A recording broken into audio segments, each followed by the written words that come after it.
د مکې کافرو د حضور پاک د مقابلې لپاره یو خبره سوچ کړه. وی یاره داسې کار کو، یو 2 کسه لیږو مدینې ته، د مدینې د یهودیانو نه معلومات کو که رښتونې پیغمبري سره ورسره جګړې کو. د مدینې یهود د کتاب خاوندان دي، هغوی ته پته ده هلته به ولیږو. نو دا عقبه ولیږه، دا سپېره بدبخت عقبه ابن ابي معاید او یو بل کافر نضر ابن حارس، دا 2 کسه ولیږل. وی تاسو لاړ شئ او د مدینې د یهودیانو نه تپوس وکئ چې مونږ کې یو هلک د پیغمبرۍ دعوه کړې ده، دا شکل، دا صفت او دا خبرې کوي چې هغوی څه وایي. دې دواړه لاړل مدینې ته. په مدینه کې یهودیان اوسېدل، هغوی نه تپوس وکړ. هغوی ورته وی د 3 خبرو تپوس ته وکړئ، که دا جواب یې ټیک درکړه دی به رښتونی پیغمبر یې. ځکه مونږ کتابونو کې د آخرې زمانې د پیغمبر د دنیا د راتلو چې کومه موده ده، نو هغه همدا ده. ممکن ده چې د آخرې زمانې پیغمبر راشي، خو هغه دا 3 خبرې بې د پیغمبر نه بل چاته نه دي معلوم. نو که جواب یې درکړه ټیک او صحیح ده، که در یې نه کړه نو دی به دروغجن پیغمبر. هغوی چې رالل میټنګ یې راوغوښته، وی دغه رنګې د مدینې یهودیانو 3 سوالونه مونږ ته کړي، هغه 3 سوالات مونږ د نه کوو، که جواب یې راکړه دی به رښتونی پیغمبري، که یې را نه کړه دروغجن دی. 3 سوالاتو کې یو سوال ده چې تاسو دنه تپوس وکئ چې یو څو هلکان چې هغوی د خپل ښار نه تښتېدلي دي او ورک شوي دي، د هغې هلکانو معلومات راکړه چې دا څوک او دا ولې لاړل، دا کوم ځای ورک شو، د دې واقع ذکر کړه. چاته چې اصحاب کهف وایي. دویم یو سړی چې د مشرق نه مغربه پورې په دې علاقه ګرځېدلی دی، دا به څوک وي، دا معلومات ته وایي، دا هم ناشنا ده او دا لومبی هم ناشنا ده. او دریم د روح تپوس ته وکړئ چې روح څه ته وایي. دې وی ډېره ښه ده. کېناستل نبي کریم صلی الله علیه وسلم، وی مونږ له د 3 سوالاتو جواب را، که دا دې راکړه مونږ به ومنو چې ټیک وی، او که دا دې را نه کړه بیا به ته دروغجن پیغمبر. نبی علیه السلام ورته استار نه به جواب درکړم، ځکه زما جواب خو رضانه نه جوړو، نه خو ما سره څه کتاب ته چې هغې ته ګورم. پیغمبر علیه السلام په امي و، نه په خط کتاب خو نه پوهېده. نو زه به د وحی انتظار وکړم، الله نه به وغواړم ماله به الله جواب راکړي، نو سار به دله جواب درکړم. اتفاق ته ګوره، حکمتونه پکې وي د الله پارچې کې حکمتي. د نبی علیه السلام انشاءالله لفظ هېر شو،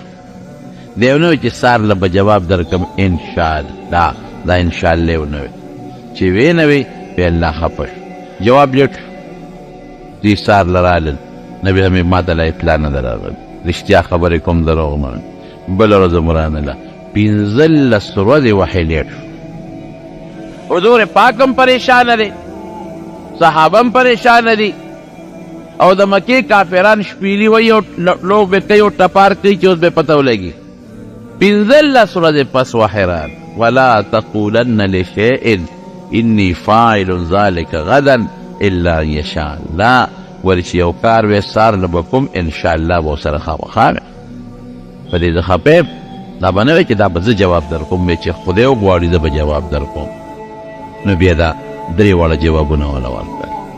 د روح جواب مو شو، یسألونک عن الروح قل الروح من امر ربی. او دا هغې پیغمبر واقعا بیان شوه، چې د هغې سړي واقعا بیان شوه چې کوم د مشرق نه مغربه پورې سفر کړی دی، سکندر ذوالقرنین. او دریم د دې صورت سره چې کوم تعلق دی، هغه هلکان چې هغوی د خپل ښار نه وتي او څه شو، نو د هغې واقعا بیان شو. په دې صورت کې رب العالمین هغه واقع ذکر کړي، او زه بیا درته مختصرا ووایم. دا یو زمانه کې د حضرت اختلاف پکې شته. ګورئ قرآن شریف تاریخي قصې ګورئ نه ذکر کوي، په دې ځان پوه کړي. صرف یو واقعه قرآن شریف تفصیلي ذکر کړې ده چې هغه د حضرت یوسف علیه السلام واقعه، او باقي تفصیلي نه ذکر کوي. یو حصه یو ځای ذکر کړي، بله حصه بل ځای مخکې حصه وروستو ذکر کړي، وروستو حصه مخکې ذکر کړي، چې څوک دا ونه وایي چې قرآن شریف د قصو کتاب دی. دا واقعات صرف دې دپاره ذکر کوي قرآن شریف کې الله وایي د عبرت دپاره واقعه دې له ذکر چې اوس یو عالم واقع ذکر کړي دې دپاره ذکر کړي چې خلک د واقع نه خلک ډېر زر عبرت علي واقع ته خلک پوره توجه هم ورکوي هسې عامو خبرو ته څوک توجه نه ورکوي نو نبی کریم صلی الله علیه وسلم ته په دې صورت کې الله د هغې اصحاب کهفو هغه ذکر کړی دی او هغه واقع هم داسې ذکر کړی دی چې تفصیلي نه بیا علماو پکې څه خبرې اترې کړې دي دا خلک دا اوس دا کم ځای پیدا شوي دي او دا اصحاب کهف دا بیا کم خوا تللي دي او کم ځای کې رک شوي دي او د دې مقصد څو دا یو واقع ده نورونو د عیسی علیه السلام نه پس ګور اختلاف پکې شته د عیسی علیه السلام نه پس 2,500 کاله پس دا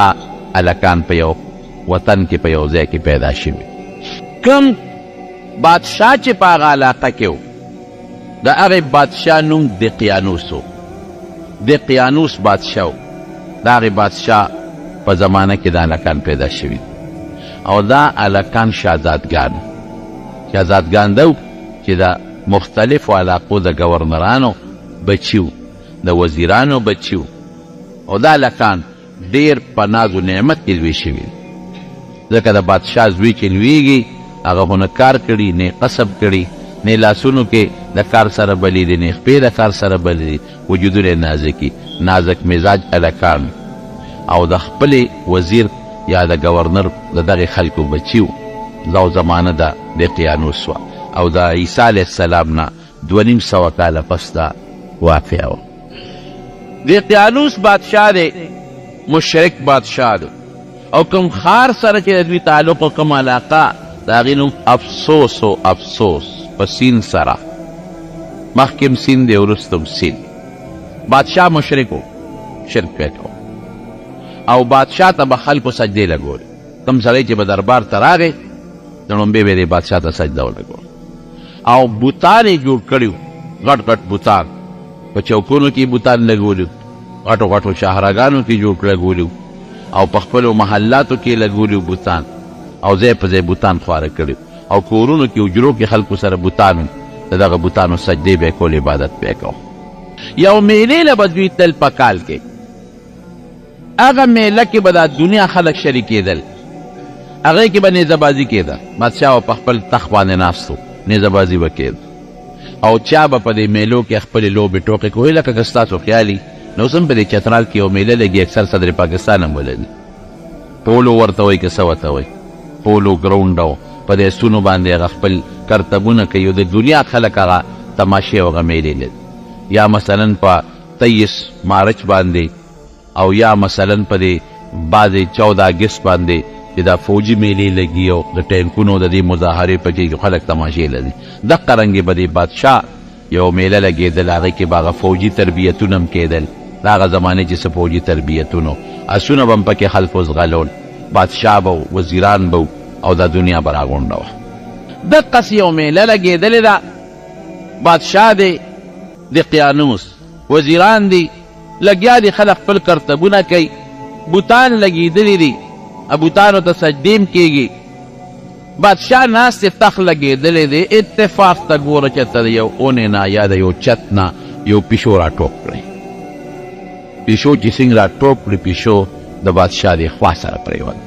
خو دې بادشاه دام دعوه کړې وه چې ګوره یو خدای زمې د خدایه دعوې م کړې ده او خلکو له خپل بوتان هم ورکړي دي خپلې ډانچې چې دا په کور کې کېدی او زما دې بوتانو ته سجدې لګوي چې څنګه پیشو را پروتې ده او پیشو ټس کړی دی نو چې د بره نه یو شی را پرېږدي نو خلک خامخا ویرېږي چې څنګه را پرېوت بادشاه فورن ټوپ کړلی او غوبل شو چې دا څه چل وی کله یو خوا منډه وی کله بل خوا منډه وی ملګرو لاس نه ونیو چې صاحب څه خبره نشته پیشو د بره نه را پرېوت دې هلکانو په اړه کې سوچ وکړه چې که دا خدای وی نو دا دومره یره به پرې نه راتله په خدای خو یره نه راځي ده خو دومره یره و د واغېشته زه به د تعبیر وکړم کتابونو کې نشته زه به د وګورم چې که پرتوګ یې چوکت نو ممکن ده چې ټول به لړلی فرعون سره هم دا چل شوی فرعون ته چې کله موسی علیه السلام مار پرېښوده که نه نو دومره دستونه یې کړي چې ټول پرتوګ او غار سي میدان یې ټول لړلی نو خدای العیاذ بالله د چې دا خبرې مې رایادې شي ډېر خوشحاله شم دیم شکر دی چې موږ د هغې ذات عبادت کوو چې هغه له نه یره شته نه پلیتي شته او نه پکې خراب صفت شته شکر دی د خشته او ښکلو صفتونو مالک او زموږ خالق او مالک نه لکانو سوچ وکړه چې داسې خدای دی یو پیشو ټس سره دومره اوره یری چې کرسۍ نه ټوپونه ووال تخت نه ټوپونه ووال او خلکو رونیوه خدای خو داسې نشي کېدی خو بادشاه دومره زورور دی پولیس فوج ورسره دومره دی چې څوک غږ نشي کولی نو یو هلک دی شهزادګانو کې پاسېد یو غاړه کې کېناست او په دې سوچ کې پرېوته چې دا موږ په کومو کندو کې پراته یو دا خو خدای نه دی دا اسمان چا پیدا کړی دی د پلار چا پیدا کړی دی د نیکه چا پیدا کړی دی انقلاب راغی په ذهن کې یاد وساتئ ورونو خدای پاک زموږ دا دین او د اسلام دا فطري دین دی فطري دین فطرت نبی کریم صلی الله علیه وسلم فرمائی ما من مولود الا یولد علی الفطرت یو ماشوم داسې نشته چې هغه فطرت اسلامي باندې نه پیدا د هر چا په زړه کې خدای ایمان او اسلام اچولی دی خو دا خو موږ د دې پلار مور عبادت ته وګورو نو هغه فطري طور اسلام ته راشو یهودیان د خپل مور پلار عبادت خانو ته ګوري او د هغوی عبادتونو اخوی رمایل عیسایان د خپل پلار مور عبادت ته ګوري یا خپلو سکولونو کې مدرسو کې سبق وایي اخوا مایل شي که یو انسان په داسې ځای کې لوی شو چې د یو مذهب هم نه لیدلی نه اسلام نه عیسایت نه یهودیت دی به مسلمان لویږي په دې اطرافو کې د خدای د قدرت او د وحدانیت نښې دي وفي انفسکم افلا تبصرون د انسان په دې وجود کې داسې نښې داسې نښانې دي که دې ورته سوچو کې دې به دا ومني چې دا ما دا وجود په خپله نه دی پیدا دی له یو پیدا کوونکي شته دی لږ زړه کې انقلاب راغی پوه شو چې خدای خو دې نه دی بل ذات دی داسې یو ذات دی چې د اسمانونه او د ځمکې او د کائنات پیدا کړي او دا ستوري پیدا کړي دي دا هر څه خود به خود نه پیدا کېږي او دا خدای سره شریک نشته بله لک راغی ام لاړه هغه سره کېناست بله لک راغی بله لک راغی دا یو څو هلکان اته نهه لس یولس هر څومره چې دي دا هلکان شهزادګان ښکلي نوجوانان رالل یو بل سره کېناستل او په دې سوچ کې دي زړه کې یو انقلاب پروت دی چې ناست دي دا یو د بل نه تپوس کوي هلکه هغه میله دې پرېښوده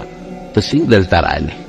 ابل وایي نو ته څنګه رالې ابل وایي ته څنګه رالې هلته میله ده لوبې دي منډې دي ترړې دي او جادوګران لګیا دي جادو کرتبونه کوي او قسم قسم نخرې کېږي یو وایي چې زه خو به ال ویم خو به زما خبره پټه ساتئ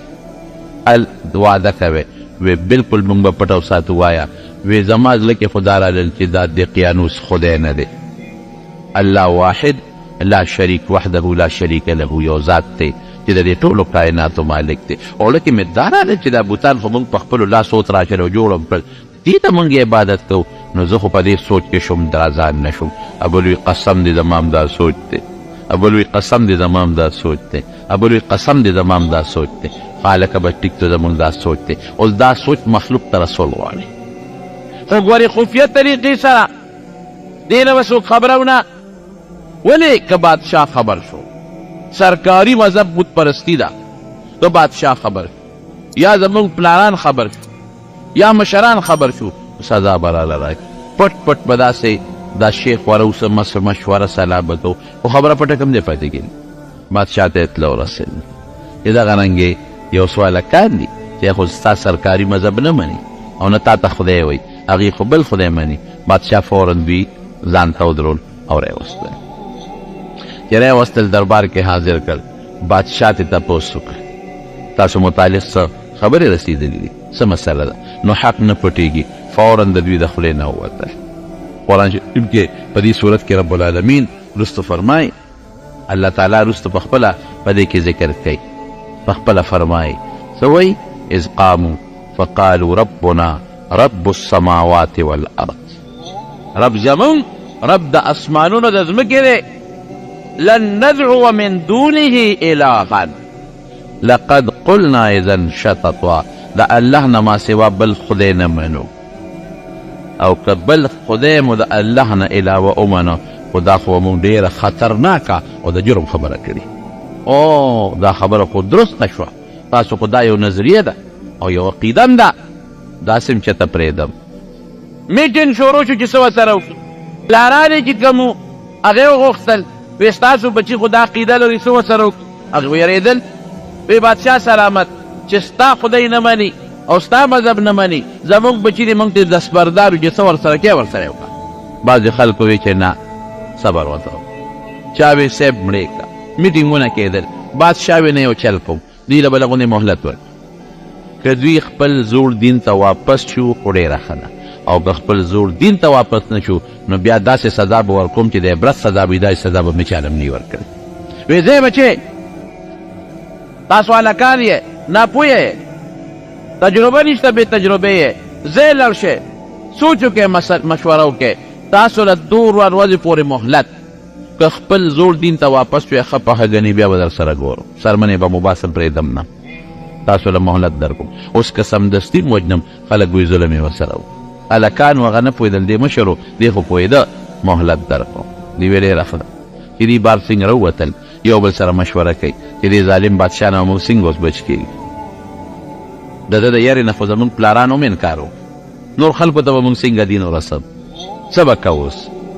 ګوره نیازبین هم وکړه کم چې نیازبین وي هغه نه سفر کولی شي نه خدمت کولی شي یو بل سره دا مشوره وکړه چې د کور به لږې پیسې راولي او چې ته بار به وځو ده د دې بادشاه نه به چې ته ځان بار وباسو په دا بادشاهي نه صحیح که نه بل دی صحیح هغه خو به داسې بادشاه نه وي لکه زموږ د پاکستان چې ده هغه به داسې بادشاهي وي لکه چارته دی چې ده یا د پېښور وه نو چارته دی نه خو سړی مردان ته تللی شي او پنډۍ ته هم تللی شي او پیاده منډې چې والي لاهور او کراچۍ ته هم تللی شي ډېره ښه کورونو نه پیسې راواغېستې چې پیسې راواغېستې یو لږه لږه صدقه وکړه او رالل یو غار دی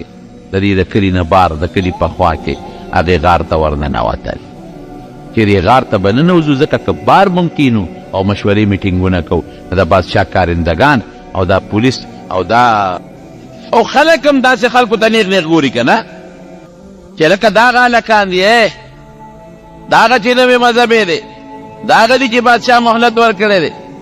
نو یو کس یې ولېږه نو هغه څه چلو که ځان سره کور نه هغه خپلې جامې چې کومې د شهزادګانو جامې دي هغه بدلې کړلې او نورې زړې جامې هم راغشتې وې نو د هغه زړې جامې واغېستې چې ته لړ شه لږ خوراک راوړه خوراک به م وخورو مشوره به م وکړو حلال څه خوراک یې م راوړو کېناستل مشوره کوي چې مشوره دې څنګه کوي دې مشورې دوران کې ماښام شو چې ماښام شو ستړي شو په هغه غار کې ډډه وواله چې ډډه یې وواله خدای پې خوب راوست اوده شو قرآن شریف کې الله فرمایي فضربنا على آذانهم فی الکهف سنین عددا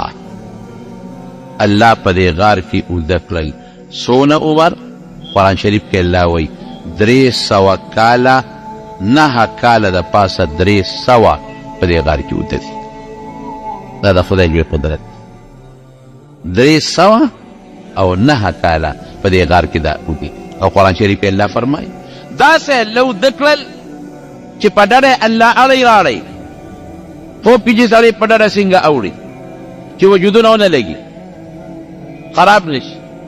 غار هم په داسې طریقه د قرآن شریف کې الله فرمایي چې انور راځي نو د انور هغه حرارت او شعاع وردننه کېږي او چې بیا کله نور پریوزي نو بیا شعاع وردننه کېږي پوره نور هم نه وردننه کېږي چې د ګرمۍ د لاسه خراب شي وجودونه او داسې هم نه ده چې نور پرې نه لګي چې د یخنۍ نه وجودونه وپړسېږي څه ورته وایي دا بوږه بوږه شي د یخنۍ د وجې نه دا سرمن څه ورته تاسو وایئ داسې دغه غوندې شي بوږه بوږه شي وپړسېږي چې داسې اوبړی شي د هغې نه خدای پاک ساتي و د دې دوی د قیانوس بادشاه فورا چې هغه ټیم تیر شو د هلکان پیدا نه شو هغه فورا اطلاع وکړه چې دا هلکان راولئ ګرځئ لګیا دي خلک څوک یو خوا ګرځي څوک بل خوا ګرځي او قدرت الهي ته ګوره غار عجیبه غار دی قرآن شریف کې رب العالمین په خپله وایي دا غار په داسې کیفیت دی چې سړی پکې ورننوځي خولې تنګه ده نو دننه بیا یو طرف ته فراخه شوی دی پته نه لګي خلک یریږي نه داسې غار نه چې دې غار ته څنګه ورننوځو ګرځي خلک یو خوا بل خوا یو خوا بل خوا چکرې لګي د دوی پته نه لګي د قیانوس بادشاه یو تخته ولیکله په هغې د دوی نومونه ولیکل او هغه سنبال کو او اعلان یې وکړو چې دا کسان دي دا باغیان زمانه تښتېدلي هغه چې موږ ورته څه وایو اشتهاري مجرمان هغه اشتهار چې اوس په اخباراتو کې اشتهار ورکوي او د ده متعلق غټ اشتهار جاری کو او هغه تختې راواغېسته هغه په خپله د چې کوم خاص محافظ خانه وه هغې کې لکه اوس هم یو فایل دي که نه هغه فایل قاضي جج مشر جج سپریم کورټ والا ځان سره محفوظ کړي لکه دا شی بس فایل کا دا به پروت وي به وخت ضرورت په پکار راځي هغه تخته باندې نومونه لیکلي دي د دوی پوره حالات یې لیکلي دي د پلار نومونه یې ولیکل او تاریخ یې ولیکه چې په دې تاریخ په دوی سزای موت فیصله وشوه او دوی نشته وتښتېدل دا اشتهاري مجرمان دي او چې چا هم راوستل هغوی له به دومره انعام میلاویږي او دا به مونږ پالیسي کوو تختې کا فایل ځان سره سنبال کېښو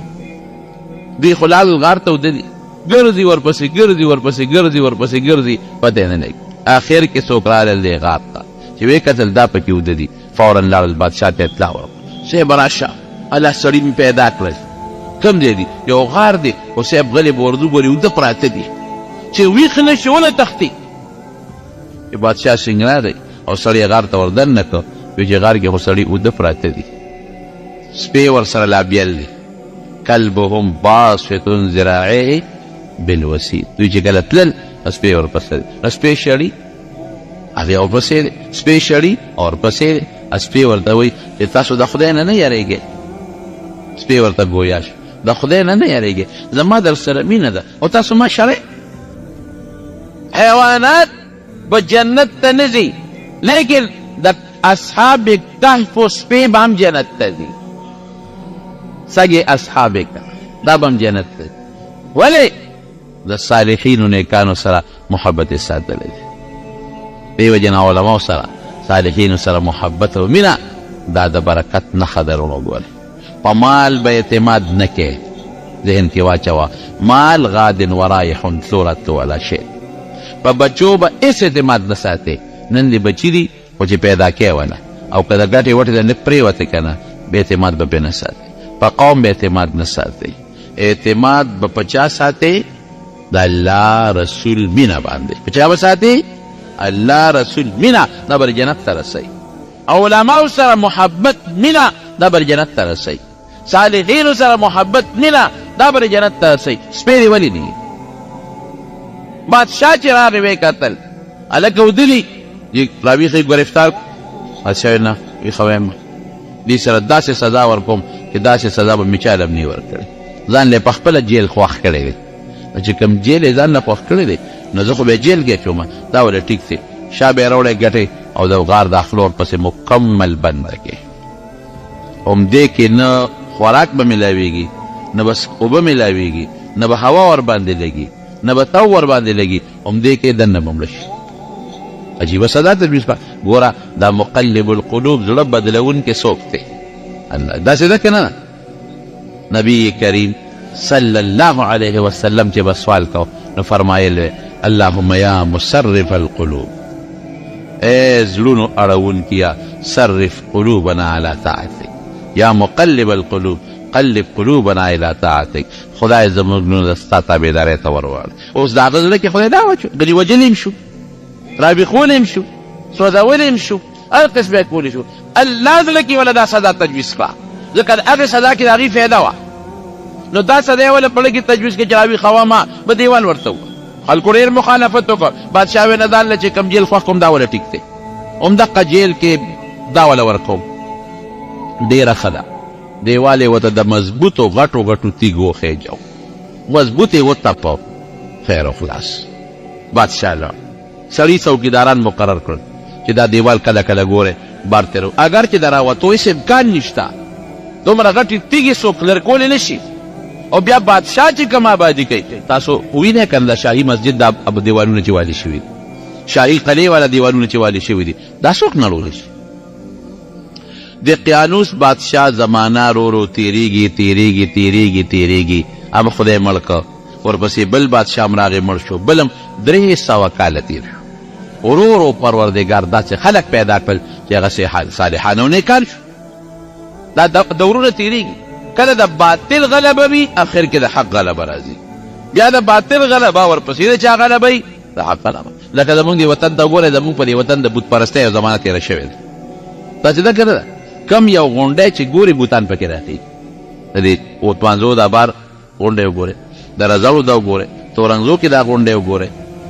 دغه کې وګورئ، دا څه ورته ویلې کېږي تخبی کې وګورئ، دا چې څومره غونډۍ دي کې بوتان راخېږي. دا بت پرست تېر شوي دي او ګوتم بدھ بعضې بوتان پکې راخېږي. معلومیږي دا چې دغه ګوتم بدھ والا خلک هم دلته کې تېر شوي دي، لیکن دور پې پروردګار د اسلام راوست او پښتون هغه قوم دی چې رب العالمین مکمل اول نه اخره پورې خدای پاک د صحابو په وجه صحابه دلته راغلي دي، پروردګار دا ټول خدای مسلمانان کړي. یو دور راغی دقه رنګې د قیانوس د زمانې نه پس خدای یو دور راوسته، یو دور راوست خدای خلک ښه کړل، بوتانو نه سجدې ختمې شوې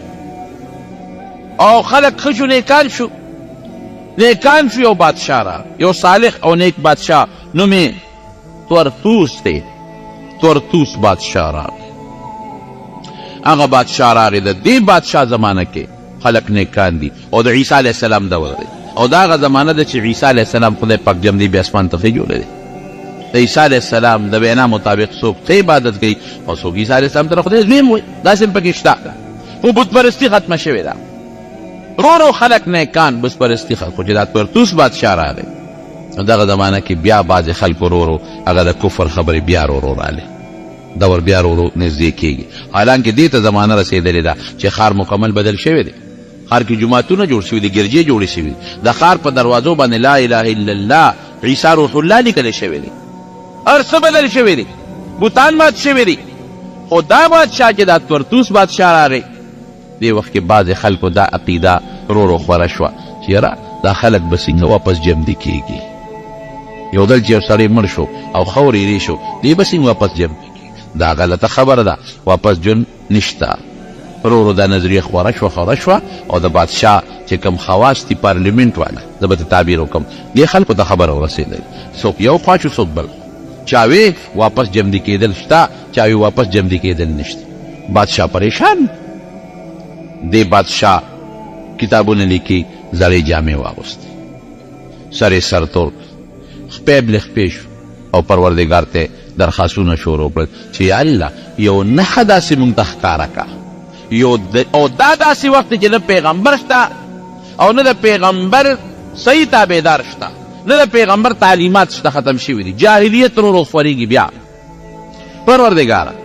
داسې څه یو نښه مونږ ته ښکاره کړه چې د هغې نه دا خبره معلومه شي چې یاره بعث بعد الموت، د مرګ نه پس جمدي کېدل دا حق او ثابت دی. زاري کوي الله ته، زاري کوي، زاري کوي، زاري کوي. دې خو الله ته چل کړی دی، هغه دیوال خدای غورځولی دی. زمانه خو پکې 300 کاله تېره شوه. وازدادو 9 فلبثوا في كهفهم 300 وازدادو 9 309 سال دیوال هم پرېوتی دی، خو دوی دننه اوده پراته دي. خدای پاک حفاظت کوي. الله چې حفاظت ته چا کوي هغه څوک خرابولی شي نشي خرابولی. پروردګار لګیا د حفاظت کوي، هېڅوک هم نه ورځي. دې خواته دوی را پاڅېدل، د خوب نه راویښ شو. هلته بادشاه خدای ته زاري کوي چې د خوب نه راویښ شي، راویښ شو څنګه؟ ویې کتل نو څه خوراک یې خوړلی او سیده سر ته پروت و. چې ویې کتل خوراک هم روغ پروت دی، 300 سال کې خوراک روغ پروت دی. زه به بل مثال هم درکړم، د عزیر علیه السلام مخکې قرآن شریف کې ذکر شوی دی. عزیر علیه السلام په لاره تېرېده او داسې روان ویجان ښار پروت و، وی انا یحیی الله هذا بعد موتها، دا به خدای څنګه جمدي کړي. فاماته الله 100 عام، 100 کاله عزیر علیه السلام خدای پاک ساتې وویستله. او ورسره د انګورو اوبه، د انګورو اوبه ډېر زر څښا کېږي. انځر دي، انځر په میوو کې ډېره زر څښا کېږي. 100 کاله پس چې سترګې وغړولې، د انګورو اوبه هم تازه دي.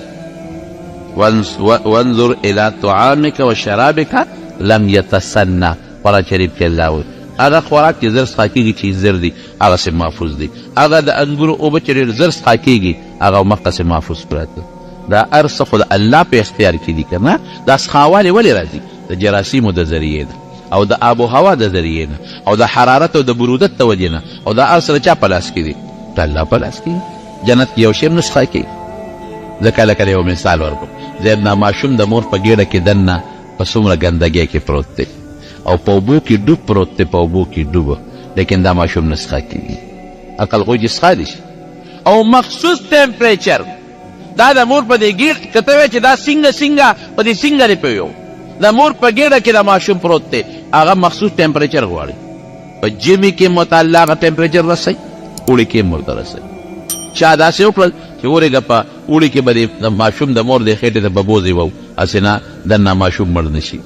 حرارت زیات نشي او په ژمي کې به د خېټې ته هیټر ایږدو هسې نه یخني پرې زیاته شي ماشوم مړ نه شي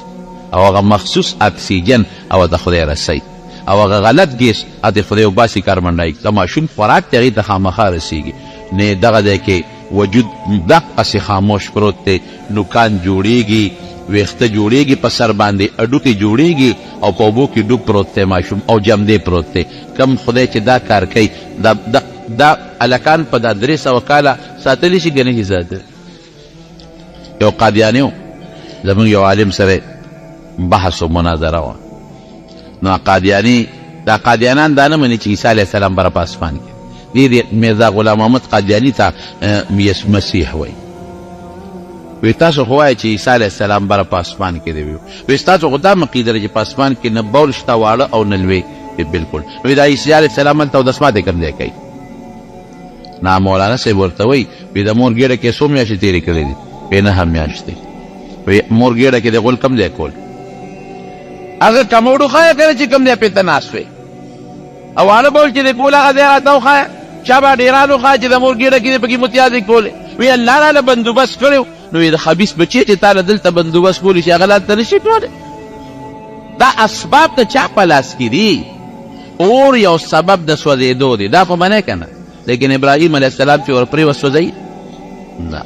اوبه د غر کېدو سبب دی لیکن موسی علیه السلام څخه خپل قوم پې خدای پاک راپورې باسه که نه دا موږ ته الله مثالونه ښیي جناب نو دی یو چې راویښ شو خوراک هم پروت دی دا یو ورته وایي چې لکه څونه ټیم به زموږ د خوب شوي ورو خبرې کوه بر څوک پوه نه لري د قیانوس دی څونه یاره ممکن ده چې یو شپه به مم خوب کړي یو شپه به اول ورته وایي یاره الله اعلم الله ته پته ده چې څومره ټیم وي قرآن شریف کې الله وایي یو وایي چې یو شپه بل وایي الله ته پته ده دا دویم ټیک وایي چې الله ته پته ده د یو ته وایي داسې کار وکړه د جامې دې بدلې کړه د زړې جامې واچوه او خفیه پټ لاړ شه ښار ته د قیانوس او د هغه پوج پولیس څوک در باندې خبر نشي او طعام به راوړې خو ایهم اسقا پاکیزه طعام حلال حرام خوراک را پسې راونه هلکه څوک کمونه وي جامې بدلې کړه بیس بدل کړه جامې بدلې کړه پټ غوندې وځه ډېره ښه جامې بدلې کړې او دا یو کس تاسو هلکه دلته بار راونه دی ښه خبرې هم په زور راونه کې غلې غوندې ووت چې ووت داسې پټ پټ ځي پټ پټ ځي په ښار ورننوځي او 300 کاله نه هم که د پاسه ښار نقشه خو به ډکه ده ټول چې په یو دروازه څنګه د ښار ورغی د دې ښارونو به دروازې وي لکه څنګه چې زموږ د پېښور په خوا دروازې وي ما اورېدلي چې د دروازې به د شپې ماښام بندولې او سهار به یې فلاول چې به دروازې ته وکتل بر یې لیکلي لا اله الا الله عیسی روح الله هلکه دا څنګه چل دی یاد دې دروازه باندې په بوت ولاړو خو بوت نشته داسې دي غلې غوندې لار مې جوړ خطا کړی دی بلې دروازې له ورغی چې ویې کتل په هغې هم لا اله الا الله لیکلی شي هلکه دا خو زمونږ همغه ښار دی که نه یو خوا بل خوا ګوري بل ښار به نو بل خو نشته اوس فاتحه ته خو خپله علاقه معلومه ده دا څه مسله ده زه جوړ خو بینما دا بلکل تفسیر مظهري تفسیر قرطبي او مختلفو مفسرینو لیکلي او مورخینو هم لیکلي دي هلکه ودرېږه لږ زور ورکومه چې ویښ یم کودیم ها ویښ یم کودیم یاره ویښ یم نو دا خو هغه ښار نه دی دا څه مسله ده نو په دې بله ده ورېږه دننه به ورشو چې دننه ورغی اوس دې پټ پټ ورو پټ پټ کېږي څوک به وپېژني چې ګوري هلکه دا خلک خو ټول بدل دی هلکه دا جومات څه کوي ګرجا هلته خلک خبرې کوي د عیسی علیه السلام نوم اخلي هلکه عیسی علیه السلام دا خلک څنګه پېژني ته خو چې موږ پرون تلو نو نه چې عیسی علیه السلام پېژانده نه دلته ګرجه وه او نه دا کلمه وه او نه دا ښار داسې و دا خو څه مسله ده یاره داسې معلومیږي چې زما دماغ خراب شوی دماغ به کار نه کوي خیر په دې کشمکش کې دی را کار څه چې دی ملګرو ته به دا ناشنا قصه کوم خو چې څه ډوډۍ خولې یو څه یو دوکاندار ته ورغی چې دوکاندار له ورغی هوټل والان ډوډۍ اخلي هغه ته هغه پیسه راواغېسته روپۍ هغه یې ورکړه دا واخله او مال ډوډۍ راکړه هغه چې روپۍ ته وکتل ښه خزانه دې مونتې ده که غلا دې کړې ده روپۍ خو 300 سال مخکې والا ده که بدلې شوي دي اوس لکه زموږ د ایوب خان د زمانې پیسې چې اوس څوک راوباسي ایوب خان د دور هغه روپۍ نوټ چې اوس دی راوویسته او دوکاندار له دې ورکړه اب په ټکه وایي چې خزانه دې مونتې ده دا خو زرې روپۍ دي دا خو نه چلېږي چې ویې کتل لکه دا خو زره چې ته خزانې مونتې ده هغه بل ته خولې ده بل ته خولې بل هلکه دا سړي اغلا کړې ده او یا خزانه مونتې ده سړی ګرفتار سړی کلک ته مټې خزانه دې کوم دی مونتې جی خزانه مې نه ده مونتې ماله ډوډۍ راکې اوږې ما او ماله ډوډۍ راکې نه تا خزانه مونتې یا دې غلا کړې ده پیسې راوباسه زه یې ښایه ګنې بادشاه ته دې پیش کوم یا خدایه اوس د قیانوس ته مې پیش نه کړي دا څه په غم واوړېده نه چې نه ما خزانه نه دا دروغ وایي خزانه کوم ده او پلار که مې خبر کړ پلار مې قبر کې پروت دی تره که مې خبر وروڼه که مې خبر کړ وایي چې تا غلا کړې ده دا څه په لانجه واوړېده یو نه نیسي بلې بل نه نیسي دیم غریب ځان ته حیران دی څوک وایي لکه ګورې خبره پټوي درنه خزانې مونتې خوال نه وایي څوک وایي ځان یې د قصده لیونې کړی دی دا خبرې ګډې وډې کوي چې پلار مې دی ورور مې دی او تره کم دی نوم دی ښایه پلانکې مې نوم دی پلانکې مې پلار دی پلانکې محله کې اوسېږي روغې که لیونې پلانکې محله کې دی پلار دی په دغه محله کې کم دی اوسېږي دی ځان د قصده لیونې کوي سړی یې ونیوه وینیوه بویه ته او خلک هم ورپسې دي هله ګوله جلوس دی چې پاګل دي څوک یې لیوه څوک یې خزانې مونتې را څوک یې ګرې وړې وایي سړی یې نیغ بوتلی دی او بادشاه ته تورتوس بادشاه ته ور مخامخ کړی دی او بادشاه دغه وخت کې لګیا دی خپل رب ته لاسونه نیولي دي الله داسې یو نښه راپېښه کړي چې زما د قوم د مرګ نه واپس جمدي کېدل نه مني خدای چې ویې مني دی پې ور دننه کړه وایي بادشاه سلامت یو غلم نیولی دی او دی اوس رپېږي چې دا خو هغه بادشاه نه دی د قیانوس خو دا نه دی دا بادشاه څه شو بل بادشاه د کومې راغی چې ور مخامخ یې کړ ورته یې ویې چې ستا څه نوم دی وی زما نوم دی مکسلمینا بادشاه سوچ کې پرېوت هلکه ورشه هغه فایل راوباسه بادشاه سره خو فایل پروت دی تخته راوباسه تخته یې وکتله او پېښ شوم هلکه به تاسو غلی شئ ما سره وپېژنئ څه نوم دی مکسلمینا پلار دې څه نوم دی فلانکې د کوم کلي د فلانکې کلي بس پرېږدې د سړي ټیک وایي وی دا هغه هلکان دي چې 309 سال مخکې روږ شوي دي دا یو پکې پیدا شو هغه وی 309 سال مخکې نه دي بېګا تلي یو په غار کې وده یو بېګا خبره دې وروستو ده بېګا سره بېګا تللی دی ټول ښار بدل دی د کوم بادشاهي وه بېګا وی د دقیانوس پته خو لګي که نه چې جنا بادشاهي کله تېره شوې او د هغه نه مخکې د چا بادشاهي وه خلکو ته خو دقیانوس ته ومعلوم وی ټیک وی دقیانوس بادشاهي 309 سال مخکې تېره شوې ده ته ټیک وی پلار دې څه نوم دی پلان کې قوم قبیله تختې راویسته فایل راوت فایل کې هر څه لیکلي شوي وو دا هغه اشتهاري مجرمان دي چې 309 سال مخکې بادشاه ورپسې اشتهار کړی دی خزانه کې هر څه لیکلي دي وروره ټیک وی کښېنه بادشاه نه ولې تختې دی دقیانوس نه هغه مشرک و بوتانو عبادت یې کو وی الحمدلله اوس داسې بادشاه له راغلی چې الله یو منو عیسی علیه السلام د خدای پیغمبر منو سړی مطمئن شو دې سوچ کې دی اوهو 309 سال من خوب کړی دی بادشاه قوم ته وی راځئ اوس ما د خدای نه غوښتې وه پروردګار راته وښوله دا خلک الله وده ساتلي دي 309 سال او خدای پاک واپس روف کړل دقه رنګې به پروردګار موږ مړه کړي او د قیامت پر ورځ به خدای پاک راوچت کړي د مکې مشرکانو به دام وي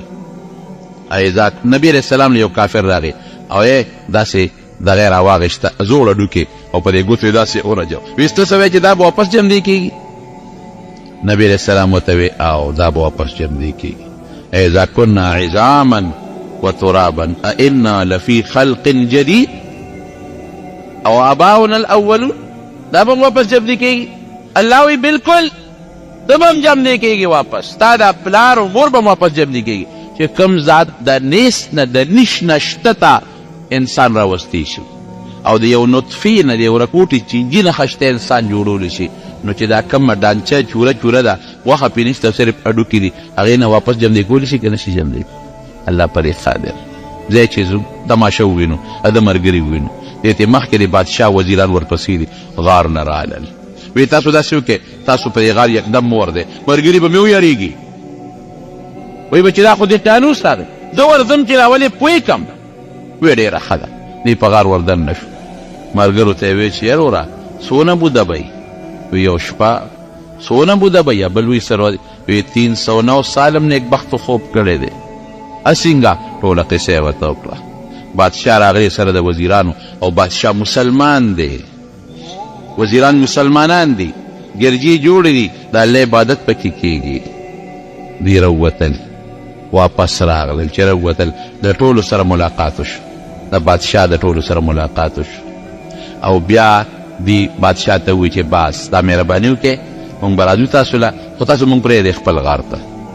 دی کې مونږ 309 سال پاتې شو الله دلته په مونږ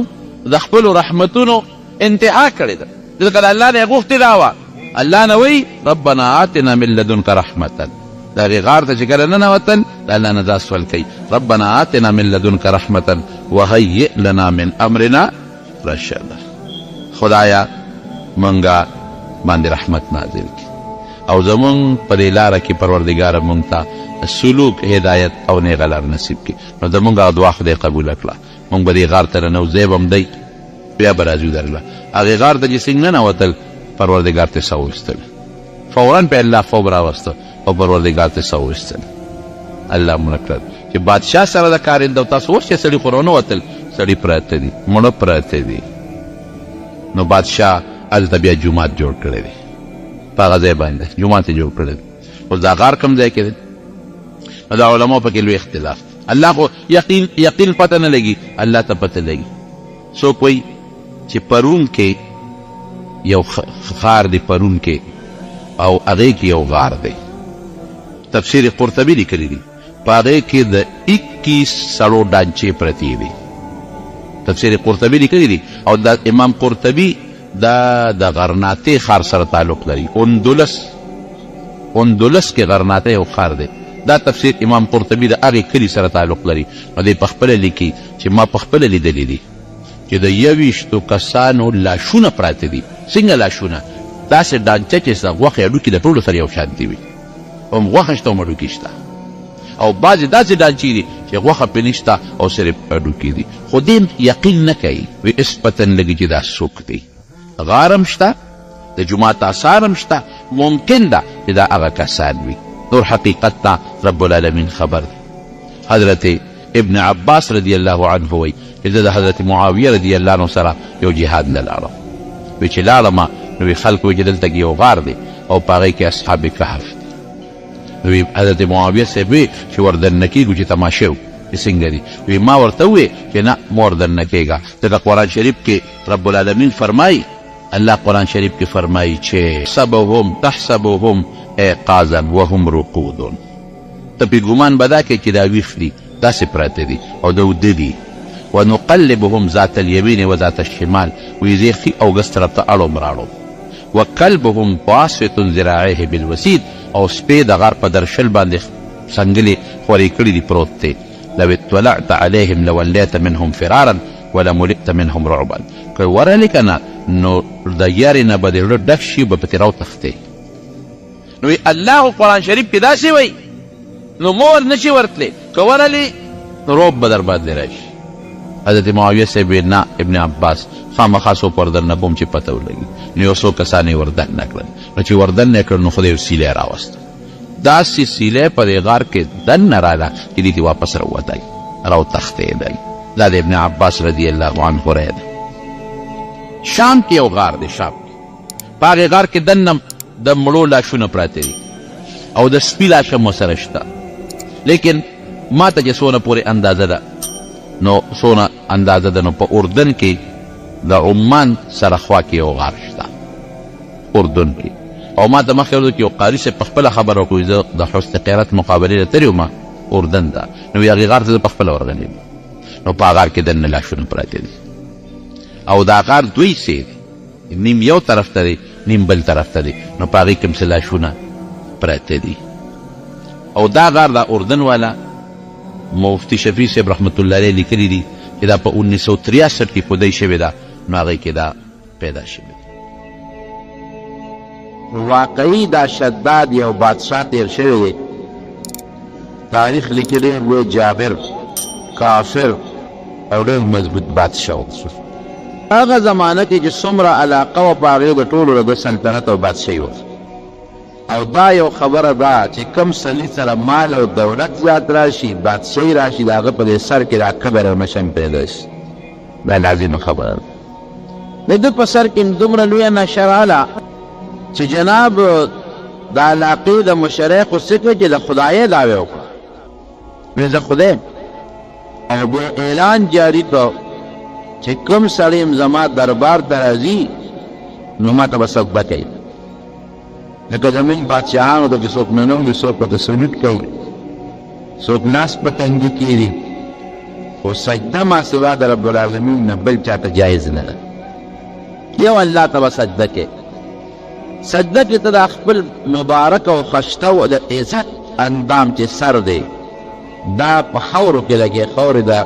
ذلت شی دی دا خپل مبارک او برکتي تندې په خاوره کې به هغه چاته لګي چې ته د هغه نه ډېر یېرېږې ستا ټول هر څه د هغه په قبضه قدرت کې وي او دا ما سوی د الله نه بل ذات نشي کېدی چې پوره عاجزي وکړي پوره بندګي وکړي او چې چاته د سر ولګو هغه مکمل په هره توګه لوی وګڼئ دا ما سوی د الله د ذات نه بل نشي کېدی نو جناب ده دا لازمه کړې وه چې ما ته به هر یو سړی چې زما دربار ته راننوځي نو دی ما ته سجده لري او بغیر د سجدې نه به دې زما دربار ته نه راځي نو چې کوم سړی به دربار ته راغی نو لاول به یو ځای ګورو په هغه ځای به بادشاه ته په ځمکه پرېوته سجده به ورغوړي ولې د خدای روایت دی اینه که بهر قسمه خلک تېر شوي یو بل بادشاه تېر شوی دی منځ کې یو خبره رایاده شوه هغه خپله ټوپۍ په د دروازې په سر ایښودې د محل چې کوم مین ګیټ و په هغه یې خپله ټوپۍ ایښودې وه او چې په دې لاره څوک هم ځي زما دې ټوپۍ ته به سجده لري هر قسم وکړه دی نو چې څوک به په هغه لاره تلل نو هغه ټوپۍ ته به یې وله سجده لګوله چې چا به ونه لګوله نو هغه پولیس والا به ولاړ فوج والا هغوی به فوره اطلاع کړه صاحب دا کبرجن دی دې سجده نه لګوي هغه له به یې سخته مضبوطه سنګینه سزا ورکوله چېرته یو مجاهد په لاره تېرېده نیغ تېر شو او پروې ونه سر لري د بادشاه او پولیس کلکه نو دې خوا نه ګورل یې څه ته ګورل وایي دا بره څه پراته دي هسې چې وکتل ټوپۍ او خدایه ته نه خبر ټوپۍ نو په ټوپۍ به ورته ګورم تاسو ورته ګورئ که څه دی وایي دا د بادشاه ټوپۍ ده وایي هر چا چې دا خو ټوپۍ ده وایي بادشاه را وکړه که دا د خو ټوپۍ ده وایي تا کې پالو سړیتوب نشته ته خو ټوپۍ را پېژنې نه نو وایي ټوپۍ نو څه څوک چې سړی په سر دغه ډبره پرته ده نو د روزګار یې راکړه چې په سر یې وکړه نه فالتو وي راته ده به یې په سر کړه نیرون ته باران ته به یې ښودله نو خو ټوپۍ ده که نه وایي کمبخته دا د بادشاه ټوپۍ ده وایي ما نه وه چې د بادشاه ده نو چا د خیراتي دي بادشاه ورکړي وایي نه دې ته به سجده لګی چې په لاره دې تا سجده ونه کړه اوهو افسوس ټوپۍ ته سجده وایي د کوم بادشاه چې د دې ټوپۍ مالک کړ دا ټوپۍ د هغه د هغه ته هم سجده نه لګو سجده به زما تبدیل هغه ذات ته لګي چې کوم ذات به روح تبدیل پیدا کوونکی خالق او مالک دی وایي د مسلمان قسم دې زه دا مسلماني خدای زموږ په زړونو کې مسلماني کېږي موږ خو معمولي غوندې ټیپر او کمپیوټر او پارس خپله مسلماني دې دي کړو په لږ لږ څیز اسلام او د مسلمانان هم بیا ځان خلاص کړي وایي خان دا دونه بېعزتي بادشاه ته وایي صاحب یو کبرجن هلک دی په لاره روان دی او هغه ته خو موږ داسې وایو خو دا وایي راپېښ یې کړې ما بادشاه ځان ته هغه وکړه لکه دومره شی درکړي تا څه ویلي دي وایي صاحب زه خو ستا احترام به کوم عزت به دې کوم زموږ بادشاه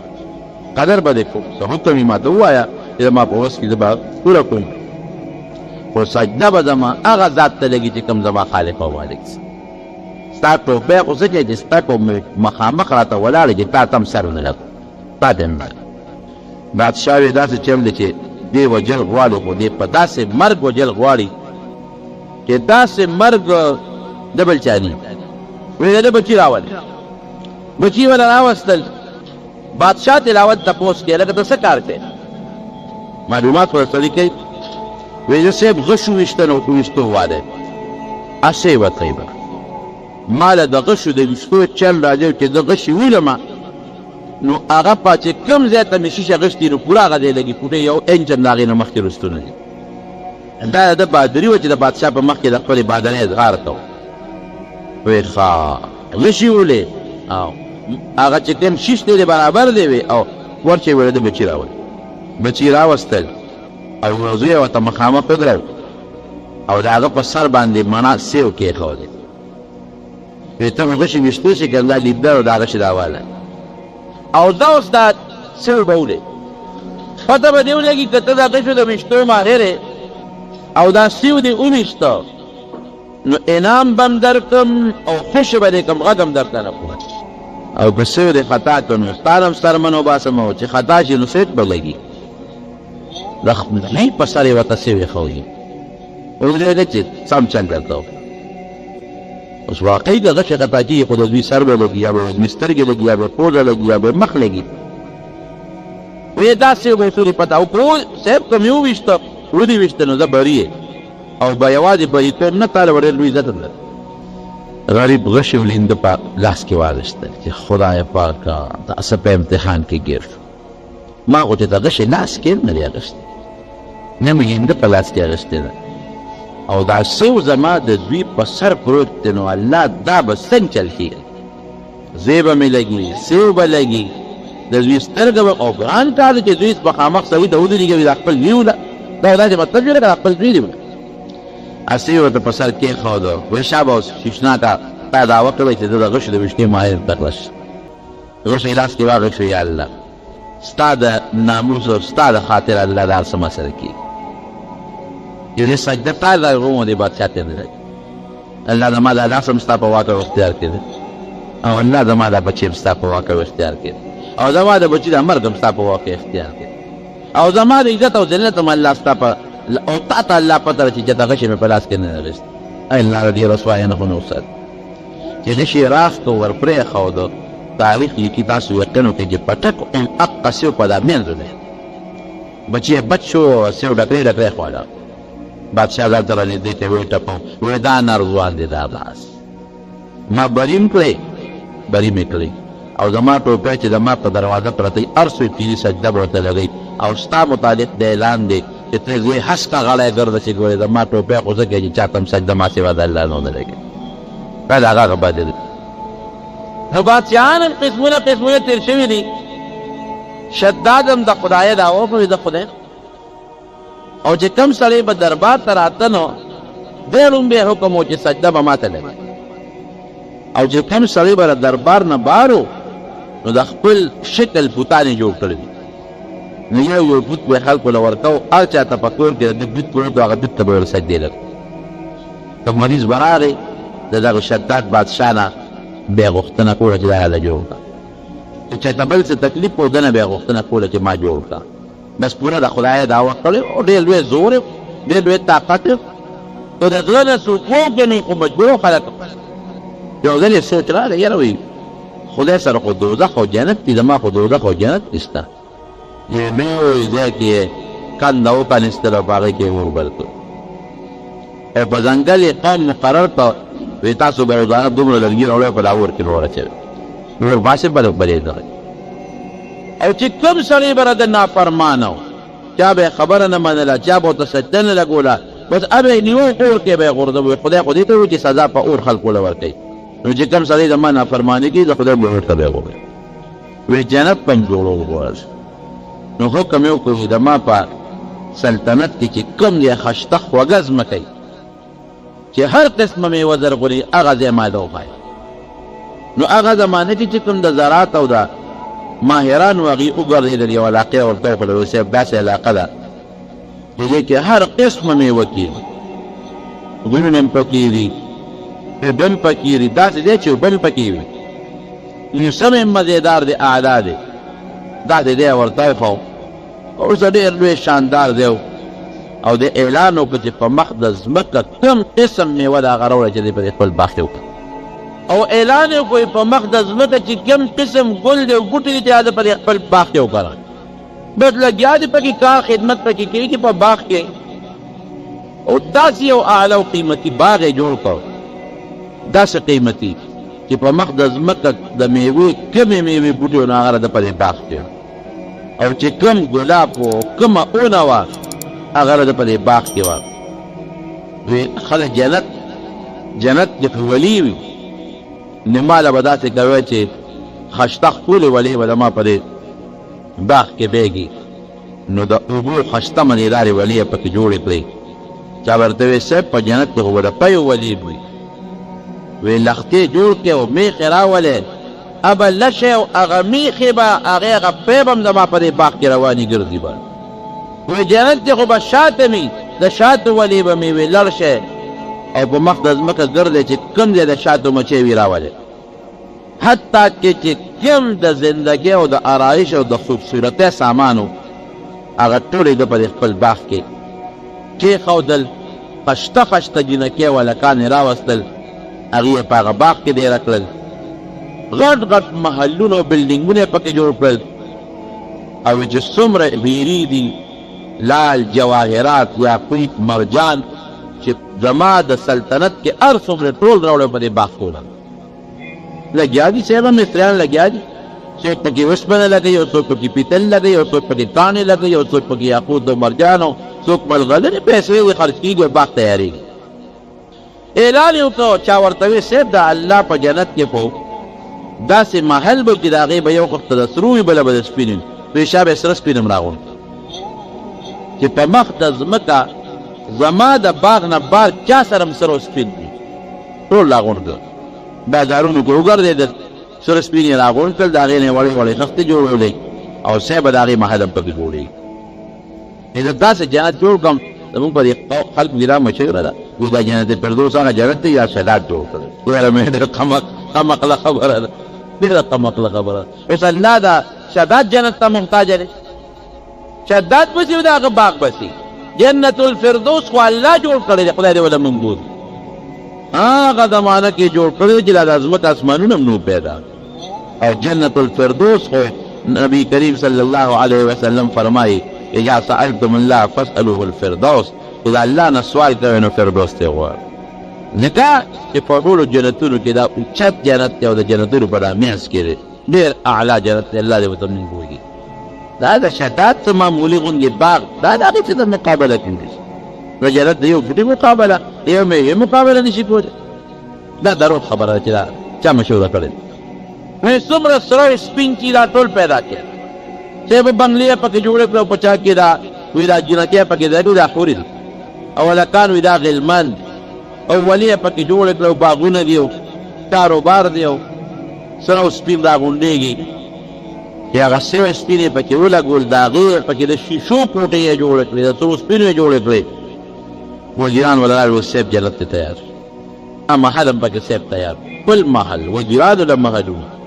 غلامانو له محلونه دا ټول یې پکې جوړ کړل وایي صاحب اوس دې ته افتتاح کوي لکه یو ځای چې جوړ شي نو بادشاه د هغې افتتاح کوي اوس افتتاح کوي او په پرانسته به کې په خپله به م ورځي او ستا وزیران به م ورځي ډېره ښه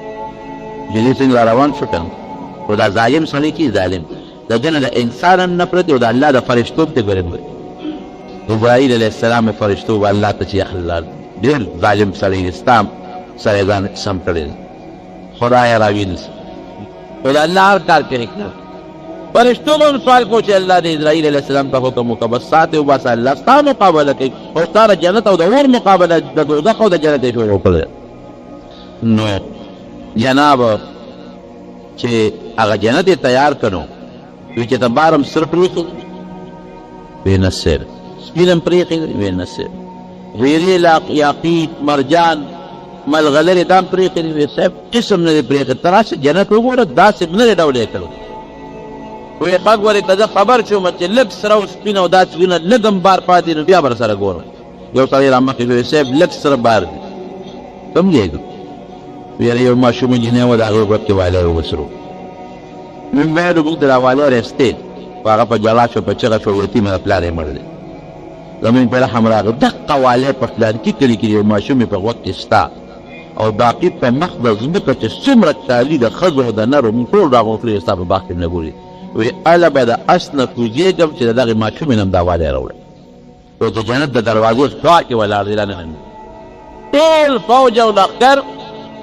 وزیران ورسره ټول ولاړ دي. وی صاحب تاسو را نه نږدې نو بیا دې سړی نه نیږي که نه هغه والی به ترې سره وړي. وی نه نه تر څو چې دغه والی هم نه راوړی او دا په دې جنت کې لګولي نه زه به قدم دننه نه مټې شوه. او ماشومې له نه بادشاه هغه کارنده وویل هله بچې شه به دا والی راکړه. بادشاه کنور کې ولاړ دی جنت ته نه داخلېږي خپل دغه ته شابه ماشومې چا ته ورکوي. ماشومې نه والی اخله هغې چغې جوړې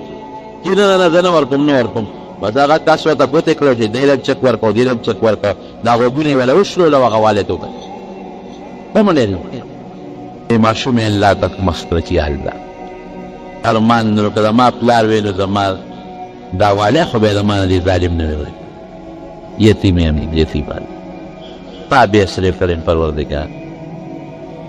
زما پلار نه هغه د هغې پلار هم څه نه شو کولی خو د هغې ماشومې په زړه کې خو د هغه چغې جوړې کړې الله دې ته بیا څه کړی ما یتیم یم نو که نن زما بابا جمدی وي که نه نو زما دا والی خو به دې ظالم ما نه نه وي. واقعي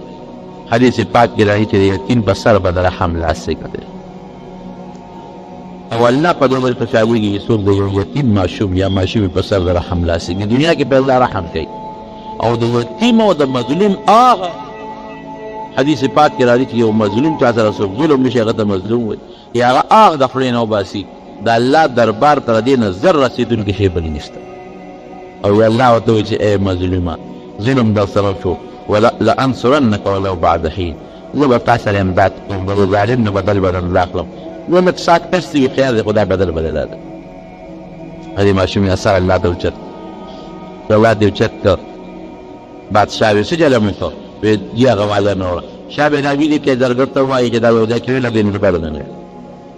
هغه وایي چې رب العالمین اسرائیل علیه السلام ته حکم ورشه ورشه دا ماشومې دعا قبوله شاه به ورشه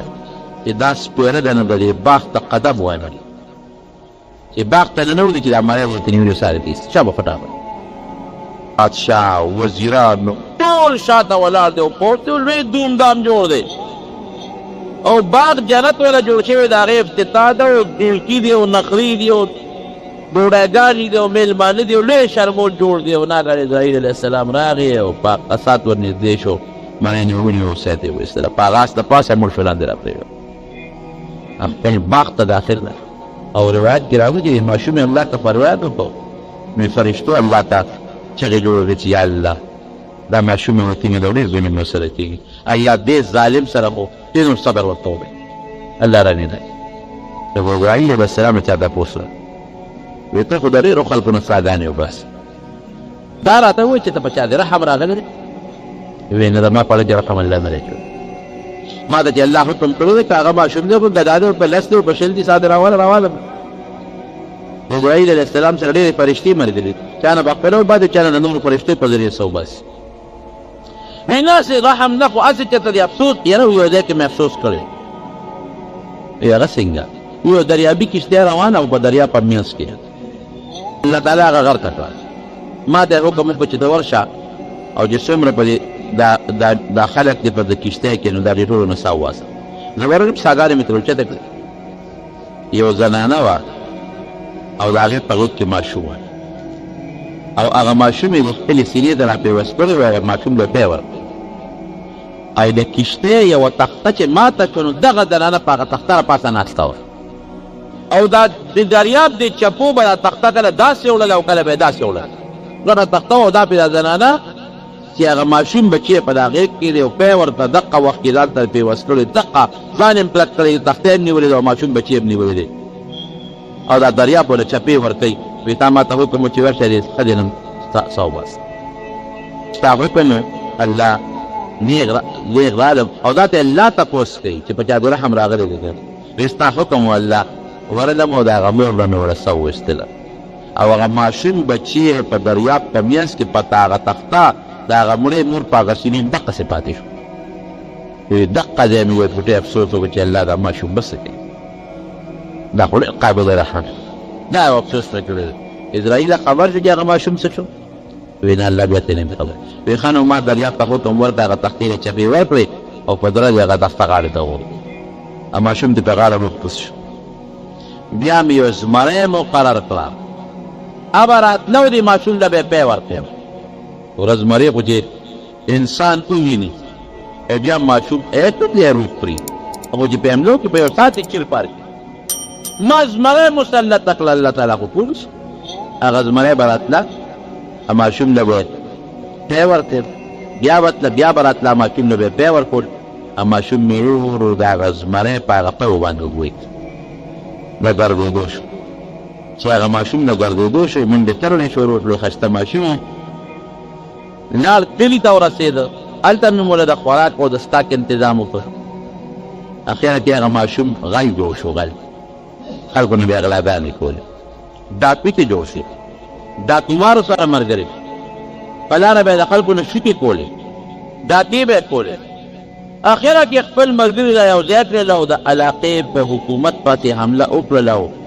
انقلاب یې جوړ کړ د علاقې د خلکو نه حکومت واخیست او هغه ماشوم د هغه خوی ته بادشاه جوړ شو چې بادشاه جوړ شو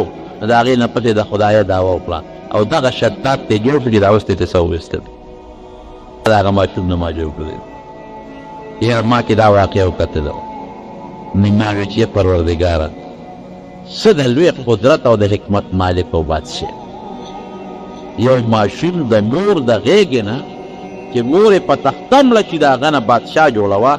دا څومره لوی احسان دی څومره لوی نعمت دی هغه سپېره د الله تعالی د هغه نعمت په مقابله کې چې دې شکریه وکړي د شکریې په ځای د خدای د هغې نه باغ هم پاتې شو وطن هم ترې پاتې شو بچي هم ترې پاتې شو کومه بنګله چې ځان د شیشمحل جوړ کړو د سرو د سپینو هغه هم ترې پاتې شوه باغ یې په سترګو ومنلې او د جهنم کور ته ورغی په چې مړ شو چې څوک د خدای دعوه کړي نه به کوم غواځي لاړ هغه د الله تعالی اور ته د مرګ نه هېڅ څوک نشي بچ کېدی الا ان نفسا لن تموت حتى تستكمل رزقها الله فرمایي چې چا دپاره الله په دنیا کې څومره رزق مقرر کړی دی دا رزق مخلاصۍ نو ثابت دی هغه رزق چې دویم وړی پاتې دي نه هغه وړی چې کومه ده پاتې ده چې هغه مخلي نو هله به وي بغیر د هغې نشي مړ کېدی خو زمین به ښایي په شی څه دی مین په ګوره چې ځان لباس سوچ کړی دی ما به 200 کاله نه یا یاره نه مړه چې هغه د 100 کالي هم یې نه مړه چې د 6 کالو په کټ کې پروت وي هم دا نه وي چې د سبا مړه یا هغه هسپتال کې د مرګ په بستر پروت وي هم دا نه وي چې ما نه به صافي فاروق رضي الله عنه ځان له اوبه ته ډېره کړی اوبه ته یې لیکلي کفا بالموت واعظه هغې ته به یې کتل نو مرګ ورته یادېده کفا بالموت واعظه یاره وایي د مرګ نه ښه نصیحت کوونکي بل نشته نصیحت کوي چې ته بزرګ لري وي ما ته نصیحت وکړه چې ته مشر ته وي ما ته نصیحت وکړه خو د مرګ نه بهترین نصیحت کوونکی شی زما وروڼو بل بل نشته چې یو سړی وي چې ځان ته زه نصیحت وکړم ډېرې مقبلې ته لاړ شي قبرونه په دې وګورو چې په مقبره کې ډېرې قبرونو ته وګوري د دې نه غټ نصیحت بل نشته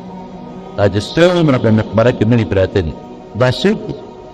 دا خو داسې نه ده که نه اسمان نه راپورته او ځمکه راننوتل دا خو هماغه خلک دی چې یو وخت یې په دې مخ د ځمکه ګرځېدل یو وخت یې په دې مخ د ځمکه کاروبار د چا دوکان د چا زمینداره وه څوک افسر و څوک ګورنر و څوک بادشاه و څوک ملک و څوک خان و څوک مزدورکار و چا پټي سنبالول څوک د دې پټوره د ځمکې مالکان و چودریان خانان لوی لوی خلک هغې ته یې وکتل دا ټول د ځمکې لاندې پراته نه ځان سره کارخانهدار کارخانه یو نه جایداد والا جایداد یو نه مزدور ځان سره هغه لوغ او ربې یو نه موټا ځان سره هغه خپل کتاب یو نه بدماش ځان سره هغه ټوپک او کلاشینکوف یو یو څیز دی چې ځان سره خلک وړي هغه دا چې نیک انسان ځان سره خپل نیک عمل او بد انسان ځان سره بد عمل بل یو شی رسول ځان سره کېږي هر شی پاتې قسم دې داسې پلارانه مړي دي چې هغه ډېر د عزت خاوندان ډېر د عزت او ډېر د قدر خاوندان او ډېر د جایداد او دولت خاوندان او چې کله مړ شوي دي دوی وایي یعنې بس وي خلک چې خدای پاک ایمان نسي دا وایي د خیرت اخلاص شو دی خو دغه لفظ د سپک دی نو دا لفظ دغه څوک دی ناجوړه پرېږدي په ګټ کې رښتیا ووایي بیا به خپل بچي تنګ یې کړي دونه څوک دی چې په ډډه یې واړوي دونه څوک دی چې د اودسمات انتظام به وکړي دومره بیا څوک دی چې پاکې جامې ورته واچي هغه د عزت خاوند چې نوکران به ترې مخکې رسته تلل هغه بیا په ګټ کې بېعزته او رسوا پروت دی او چې مړ شي زه بس یاره وړم د دې بیمارۍ نه هغه مرګ هو ویې کړه چې خدای پاک ایمان نصیب کړو او رښتیا به وایو تاسو مؤمن ده بیا د خپل مړي د خلکو یاد وي که هېر شي هېر شي نو یاد نه پاتې کېږي زموږ مولوي صاحب رب العالمین د جنت په هغه کې محبت و ټولو سره او بیا د خپل اولاد سره او د بچو سره او ما سره بیا مین مې بیا به یېرېږي سي لاره غري چې د مقبرې ته ورشو را یادم شي یا که سړک چې ځو په لاره ورته قبر ته وګورو را یادم چې زه دعا ورته وکړو دارنګې د هر چا پلار ومشر یو 3 ورځې یاد دي یو میاشتې یاد دي یو 40 ورځې یاد دي او چې هغه ټیم ختم شي بس صبر او پخوا دا خلک خو مشران دې په دغه وخت جمعې په شپه باندې یا په بله شپه یا په بله شپه چې د یو ډوډۍ به پخه کړل وګوره موږ په ارواح خیرات شو اوس هغه شی ختم شو او مړي یې خدای بخي بس یو ډوډۍ بابا نظري ما ته پخپله دا زه دا وایم چې شمدید مې دا پلار پسې خو خامخا کمبخته څه جومات کې خیرات وکړه او څه کوه وایي کار مې سره پلار دی نو وایي ځان پسې بیا ټول کړه یې دا دی و ځمکې یې وه پټې یې و ځان پسې بیا خیراتونه کول که نه یاره خدای نیک بخته تا ته پاتې شوه ته یې پسې وکړو هغه ته هم د پلار نه پاتې وه هغه ته مه په خپله ګټه کړه دا ورته زه خپله بېذات فکر نیم درته نه هغه ته د پلار نه پاتې خپلې ګټه کړه هغه ته پلار نه پاتې شو هغه نه موږ ته پاتې شو زموږ خپلو بچو ته پاتې شي او چې خیرات یې کړه ځان پسې بیا ښه ما څه کار یاره مې د نر بچی هم ته دقسې پکار ده رښتیا چې ځان پسې سړی نه کوي او دا تمه کوي چې را پسې به زوی خیرات دی چې دا زوی پسې اړوونه کوي ځان پسې کوي خیرات او د دواړو جهانو مبارک سردار پکار ویې سړی بې ماله دولت دی په دې خیرات به نه کوي صدقه به نه کوي خو چې کله شپې ګرې ته کي او دا کټ کې پرېږدي دا د مرګ زنتدن ته نږدې شي نو بیا څه وایي وایي دا د پلانکي دومره شوقه دا به جومات کې ولګوئ دا به پلانکي مسکین له ورکړې دا به پلانکي له ورکړې دا پلانکي له به ورکړې وایي د مرګ په وخت کې خیراتونه کوي پلانکي له دومره پلانکي وایي چې دې مړ شي هغه ماده څنګه پلان کولی که نه وایي او که نه وایي د پلان کولی دغه خیرات چې دا کوم د مرګ په وخت کې په زرګونو په لکونو د تیمونو روپیو خیرات کې چې ته مخکې ټیک ټاک جوړو د یوې روپۍ خیرات ته هغوی ثواب نه رسي دا خو ستا صرف د طماقت نه لکه سپین ډوډۍ پختی چې منډې ورپسې ووایي ووایي ووایي او خوند نه کېده وایي د خدای په نوم شوه چې د خدای په نوم ته داسې ولوړی واچوې د خدای په نوم زموږ دغه خیراتین یا د مقدار اسقاط اوهو ګواتې دا ګوګوالې نن زه به نه وړم داسې خوشحاله عالم چې په خلکو مې راباندې کړه خو مې اوس به دوه جرړه به جوړه یعنې حیران په بل څیز شوم نه قسم دی څه خو زمونږ دا سپېره بعض امامان په قهر د خدای اختا خو څه مې پکې قسم دی نن غټ غټ پوښتان ولیده نه علم نو چې ما ورته یو پوښتون ته کتل نو څادر یې تتاوه نو بیا د لاسونه یې رپېدل نو کله به یې داسې اړوه کله به یې داسې اړوه کله به یې داسې اړوه ما نه یې خدایه بس ما یې دا اوس څه کوي دا خدای نیک بخته راوړي د جایداد مالک یې داسې کوي هغه د اسقاطونو استاد بیا هغه لورې ټوکې جګړې یعنې ما د په جامعات باندې خدای وبخښي وما وینم خدای ته وګورئ ځان ته هم دا نصیحت کوم او تاسو ته هم ټول مرګ ځان ته رایم چې دا د دنیا څومره مال او دولت دی والله بالله چې دا ټول دلته مونږ نه پاتې مردان دا لوی نواب تېر شوی د مشر د هغه متعلق مشوره ده چې کوم وخت کې مړ کېده نو وصیت وکړو وایي چې زما نه څوک یو زه مړ شم نو زما د لاسونو به کفن نه بار وباسي او زما دا کټ چې زما څومره بازار دی په هغې به چکر وله ورکړي او یو اعلان به راپسې کوي نو چې څنګه مړ شو لاسونه یې به کفن نه بار وباسي کټ یې مخکې دی خلک ورپسې دي به نیم مردان مالک بلکې د هغې نه هم زیات نو یو سړي به پسې اعلان کوو ای خدای مو بخښه یو اعلان وورئ دا فلان کې نواب صاحب وفات دی چې دا جنازه یې روانه ابو مردان مالک دی او لاسونه یې د کفن نه بار وګوره په لاس کې ځان سره سوړي ګوره دقه تش لاس روان دی. حاجي باباجي نه مونږ خبره کوله وایي حاجي محمد امین صاحب رحمت الله علیه سره تلم سوات ته او په دې نیکانو ګرځېده او دارنګې په دې بادشاهانو به هم ګرځېده هر چا ته به خپل نصیحت کوو. وی سوات ته ورسره لاړم د سوات چې کوم والي صاحب و د هغه ملاقات کړم حاجي صاحب خو خلکو پېژنده ومونږ به ډېر ښه ډوډۍ هغه ترې رانه وکړ یبو حاجي صاحب چې اوس ما باندې قبر ورکړو راشي زما قبر وګوره یې ډېر ښه وی چې ورم باندې ډېر ښه شته مګودار د ماربل سمبونرمر قبر ورکړو ډېر ښه شته خوب صورت او د هغې رقبې جوړې کړې وو دا مې وصیت کړی چې د مړ شم د دې قبر کې ما ایږدي او صاحب پکې راوینه تلاوت هم وکړه چې کوم عالم به راغی او کوم حافظ به راغی نیک سړی به راغی نه قبر ته به یې کوز کړه هغه دا یو څه او په هغه لحد کې به کښېنو چې ما نه پکې دې سورت ته ووایو دعا راته وکړه چې دا ما نه په بدبخته وکړه حاجي صاحب هم بوته چې د برکت ته په علما دې قدر اعتماد وسوی چې نه ووایي او چې حاجي صاحب به قبر په خوا کې درېږل وایي په بعض مجاهدان به ورته دی حاجي صاحب ډېر ښه راشي وی ډېر ښه شته قبر باندې جوړ کړی نو وی صاحب ډېره خوا یې مې په کړې ډېر مزېدار وی قبر ځان له مه جوړوه ځان قبر نه جوړ کړه دا څه دی ساده قبر ځان له جوړې ځان قبر ته جوړ کړه ته قبر دې ډېرې ماله یو ډېر مزېداره نی او ته ونه جوړ نه نو په دې قبر کې به چینجي او مالان لړمانان در باندې ودرګوي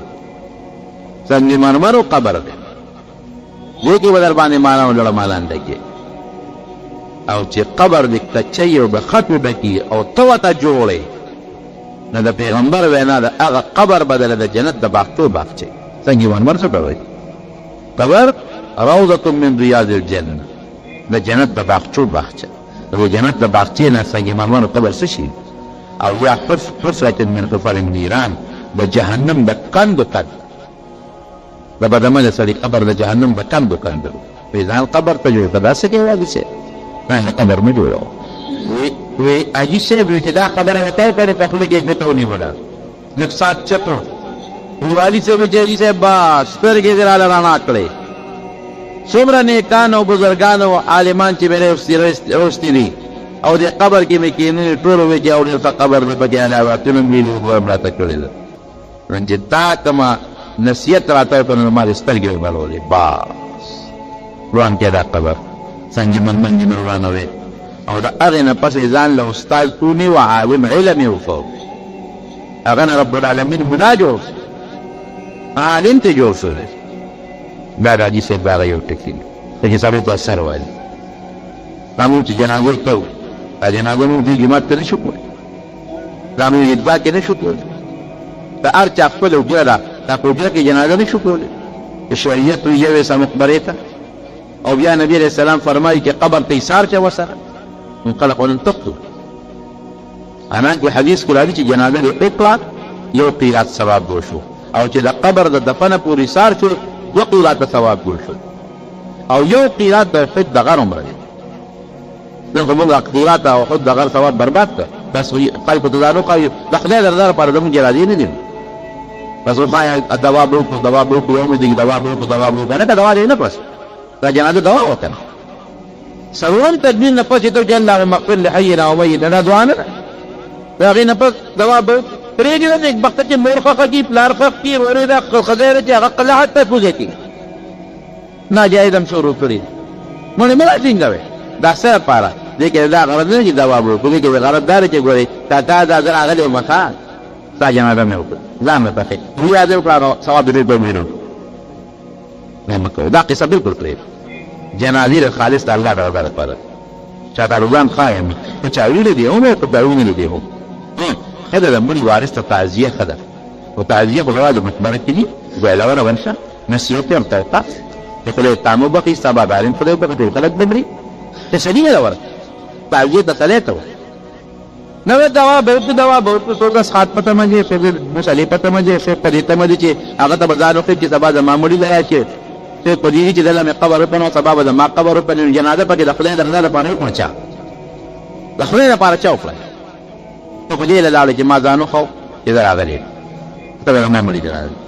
قبر یې وکړنو ما ستا یې وکړنو ته به زما قبر کړی اسو پکې لال جانمات برو نو د خدای په نوم د الله د رضا دپاره کوم سړی وي چې الله اکبر ارسم تبا و برباد عبادت نه موږ رواجونه جوړ کړو د مارونو د الله د رضا دپاره چې کوم عبادت دی هغه موږ تبا و برباد نو د مرګ نه نصیحت دی دا چې نن وایو چې هلته لاړ شو نبي علیه السلام فرمایي جنازې ته ایثار کړو منې دفنه پورې ایثار کړو هغې کې غټ مطلب دی چې د قبر نه د مقبرې سړی عبرت والي نبي کریم صلی الله علیه وسلم دې باندې بنعت البقیع اکمل کړه او پکې به ناست او قسم په الله حدیث کې راځي چې یو شپه نبي علیه السلام مبارک په کور کې نو عایشه صدیقه رضی الله عنها فرمایي چې مې بطنه او لمات مو ډکې شپه وه ورپسې بانک ته ووت یو ځل ګوره بل ګوره خدایه نبي علیه السلام څه شو حضرت فاطمې رضی الله عنها ته راورغله بس پورې نږدې و پیغمبر علیه السلام ته شو وورې نه چې بس زه دا بارو ته موږ سره توضیح شوه چې اصل نه چې د خدای مخه دشمن نه په مخه نه ورغلي د یهودیانو دا خلق منافقان وي دشمنانو د مشکات سره د معجزاتو په باب کې راځي چې د نبي علیه السلام یو مبارکه معجزه دا وه چې د هغه د خوږوالي نه به خوشبويي تله نو په کومه لاره چې به نبي علیه السلام تلو نو په هغه لاره باندې به یې خوشبويي پرېښې وه شته خوشبويي به په لاره خوره وه نو چې کومې نږدې صحابه وو هغې ته وپته وه چې نبي علیه السلام په دې لاره تللی ځکه هغې د پیغمبر علیه السلام هغه خوشبويي پېژنده چې دا د هغه خوشبويي ده دا د عطر او د ګلاب په نه ده د چې څنګه علي صاحب من عباس او فاطمه رضی الله عنها من عباس او د نبي علیه السلام مشته او بس هیبت شو جومات ته رالو اوس هغه خوشبويي پسې دوی روان شو تلو د مدینې منورې مقبرې ته ورغلو بېرته نیمه شپه ده چې وروسته نبي کریم صلی الله علیه وسلم مقبره کې الله ته په سجده کړو په دا نیمه شپه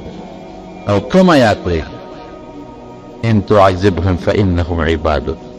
وان تغفر لهم فانك انت العزيز الحكيم یا الله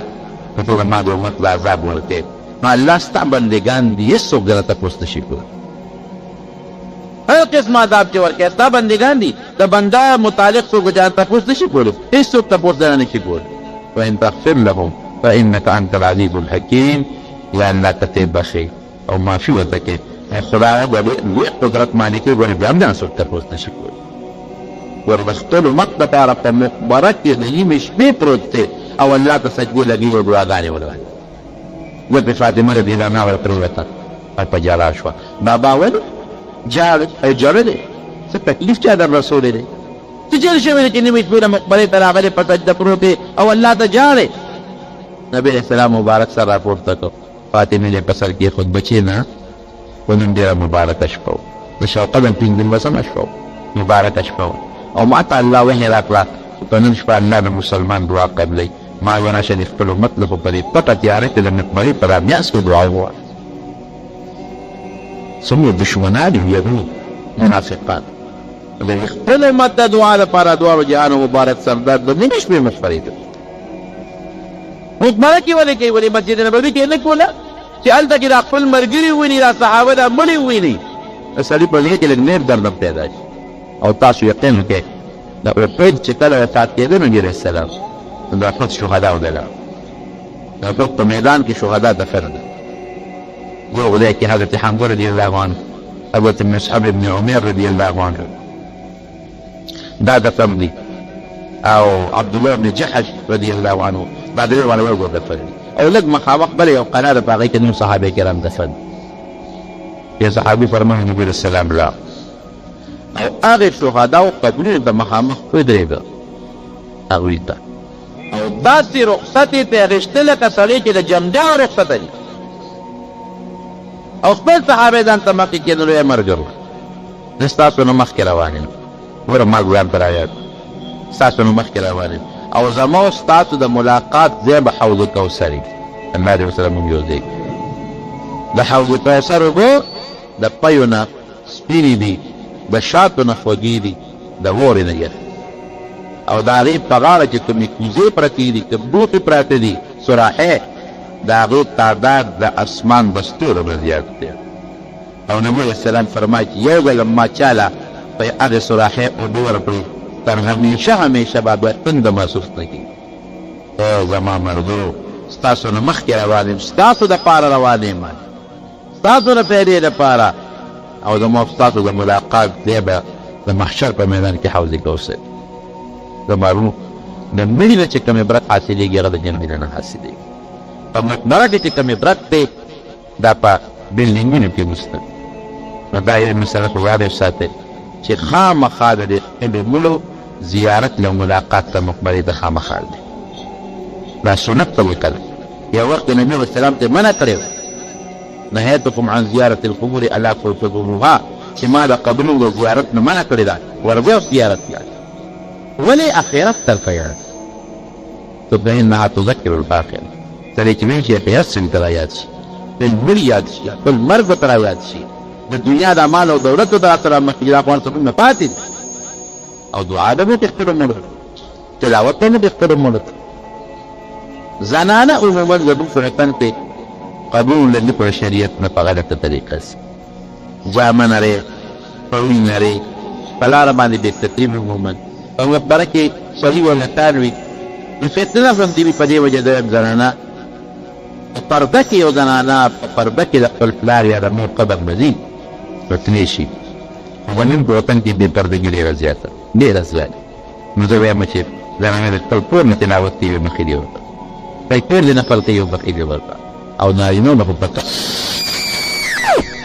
خپل مور د خپل بچي د خپل مور د خپل خاندان قبرونه ده دعاګانې ورته کوي او مقبرې ته چې ګورې لږ عبرت دې اخلي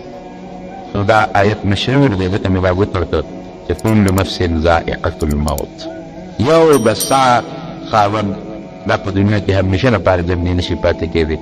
لازمن به د مرګ سکه کوي چې مسلمان دی به د کافر دی په مرګ باندې ته نه مني خو مرګ به د خامخا راځي ورته کې دی چې د مرګ نه مو نشو خلاصېد نه دی ډاکټر او نه ساینسدان هېڅوک